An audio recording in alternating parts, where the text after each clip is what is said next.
Joining us now, our Director of Scouting, Craig Button, to further dissect this Leafs management news conference from Friday. And manager, GM, I should say, Brad Treliving, saying that he felt strongly that the team needed a new voice in terms of a new head coach. But Craig, do you think this team is just a new coach or a new voice away from real playoff success? No, I don't. I think that when you look at what the plan was, and Brendan Shanahan's the one that set out the plan that ensued from that was a lot of money paid to very few players, and it leads to roster imbalance. It also lessens your chance for success. The NHL requires that you have a balanced roster and you're deep. The Toronto Maple Leafs are top-heavy. That was the plan.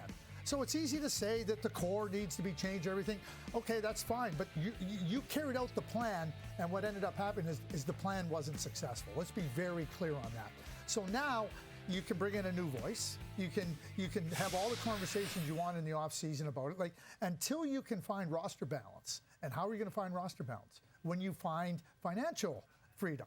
And that's going to come from contracts being taken off the books. The salary cap's going to go up a little bit. But the bottom line for the Toronto Maple Leafs, until they find that financial freedom in their contracts, the opportunities to get that roster balance are minimal. Yeah, so you mentioned financial flexibility, and that's the issue for the Leafs right now. The fact that two of their biggest players, Mitch Marner, John Tavares, they have full no-move, no-trade clauses. So how does Toronto move forward and try to improve this roster if both or one of those players even says, I'm not going anywhere? So I think that Toronto Maple Leafs, if it's me, you may have to take the position. You're going to have to include the players if you want to approach them on it, move, giving up their no-move clauses or where they want to go. You may have to wait till next summer.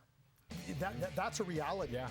It's great to say, we'll bring in this coach, we'll have a new voice. It doesn't create roster balance. And the problem with the Toronto Maple Leafs is the roster imbalance. So, Mitch Marner, he's a top player in the National Hockey League, and he's coming up as an unrestricted free agent next summer.